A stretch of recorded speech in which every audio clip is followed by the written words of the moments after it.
Hello great മീഡിയാസിലേക്ക് സ്വാഗതം. വിലായത്ത് ബുദ്ധ ആദ്യ പ്രതികരണങ്ങൾ പുറത്തു വരികയാണ്. സിനിമ വലിയ ലെങ്തിലുള്ള ചിത്രമാണ്. ഏകദേശം 3 മണിക്കൂറോളമുള്ള ഈ ഒരു സിനിമയ്ക്ക് പ്രധാന നെഗറ്റീവും അത് തന്നെയാണ്. സിനിമയുടെ പ്രകടനം മൊത്തത്തിൽ നല്ലത് എന്നുള്ളത് തന്നെയാണ് വരുന്നത്.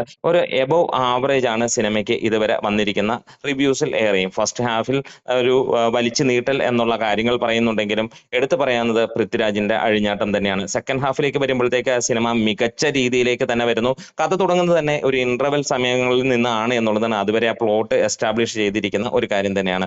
പലപ്പോഴായി ഈ പുഷ്പ എന്ന ചിത്രത്തിന്റെ റെഫറൻസ് ആണ് ഇതിന് മറ്റൊരു നെഗറ്റീവായി കാണുന്നത്. അതിനെ അങ്ങനെ കാണേണ്ട കാര്യമില്ല. മലയാളത്തിൽ വരുമ്പോൾ ഇത് വേറെ സംഭവം തന്നെയാണ് എന്നുള്ളതാണ്.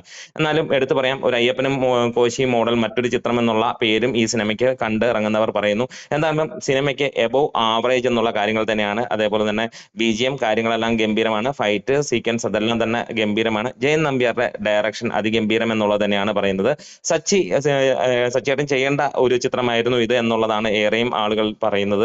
നമുക്കറിയാം ഇത് നേരത്തെ അങ്ങനെ തന്നെ പ്ലാൻ ചെയ്തിരുന്ന ചിത്രമായിരുന്നു. പക്ഷേ നമുക്കറിയാം എന്തുകൊണ്ടാണ് ഇങ്ങനെ ഒരു മാറ്റം വന്നത്. അതിന്റെ ആ ഒരു ഡിഫറൻസ് കാണുന്നു. എന്നിരുന്നാലും മികച്ച രീതിയിൽ തന്നെയാണ് സിനിമ ചെയ്തിരിക്കുന്നതെന്നാണ് ഇനീഷ്യലായിട്ട് വരുന്ന ഒരു റിപ്പോർട്ടുകൾ. എന്തായാലും സിനിമ ഒരു എബോവ് ആവറേജ് എന്നുള്ള ലെവലിലും വൺ ഡേ വാച്ചബിൾ എന്നുള്ളതാണ് കൂടുതൽ പ്രതികരണങ്ങളിലും കാണാൻ കഴിയുന്നത്. നമ്മുടെ വീഡിയോസ് ഇഷ്ടമെങ്കിൽ ഒന്ന് സപ്പോർട്ട് ചെയ്ത് തരാം. മീഡിയാസ്.